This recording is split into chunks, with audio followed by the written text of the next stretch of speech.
Corneria called itself enlightened, peaceful, civilized. Yet the moment my research exceeded their timid imagination, General Pepper and his council recoiled. They did not see genius, they saw danger. So they exiled me to Venom, a barren world, a prison. But isolation does not destroy a superior mind, it sharpens it. Venom became my laboratory, my fortress, my proof that Corneria had not condemned a criminal, it had created an enemy. Exile has a certain honesty to it.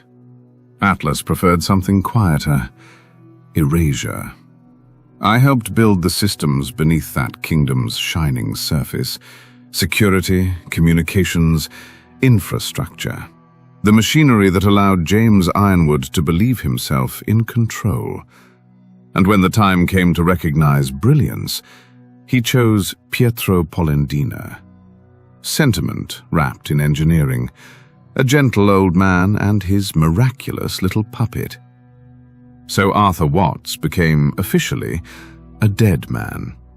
A useful status. The dead are rarely suspected of improving their work. You hid in shadows. I built an empire. Yes, armies, monsters, grand declarations. Very impressive. But empires are clumsy things. They roar, they march, they announce themselves from orbit. I preferred precision. Atlas did not need to be conquered from outside. It only needed someone who understood its systems better than the general who commanded them. A few doors opened, a few safeguards removed. A little pressure applied to Ironwood and the public's fear. Then the great machine began tearing itself apart. General Pepper was no different. Men like him worship security because they lack vision. My experiments were not unethical. They were necessary. Mind, machine, body, weapon, all can be improved. The weak draw lines and call those lines virtue. The strong cross them and call the result progress. Careful, Andross. That almost sounded noble. Ethics are rarely principles. They are permissions granted by people already in power. Atlas condemned my methods only when they became inconvenient. When Ironwood wanted surveillance, weapons, secrecy, and obedience, morality became remarkably flexible. He did not hate monsters. He hated monsters he could not put on a leash. Then you understand revenge. I understand correction. Revenge suggests a loss of control. Correction is cleaner.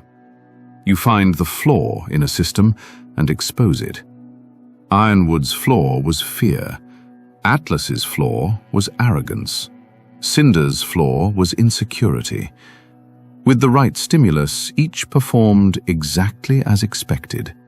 You reduce hatred to mathematics. And you inflate it into destiny.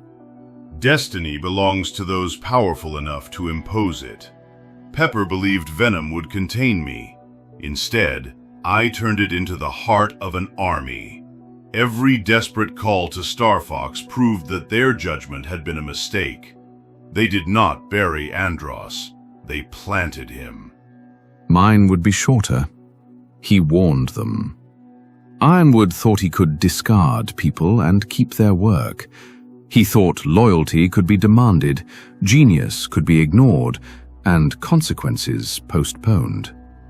In the end, his own kingdom became the experiment, and he failed it beautifully. Tell me, Watts, if Atlas had honored you, if Ironwood had chosen you instead of Polendina, would you still have helped bring him down? No. That is what makes it so satisfying. It was preventable. And you? If Corneria had embraced your research, would Lilat have been spared? Spared? Perhaps. Ruled? Eventually. At least you are honest. Honesty is easy when one has no need for forgiveness. Then we agree on one thing. Men like Pepper and Ironwood want progress without discomfort, weapons without consequences, genius without ego. They create monsters, then act offended when the monsters remember who made them. Not monsters, Doctor. No? Results. A fine word. Much cleaner than revenge.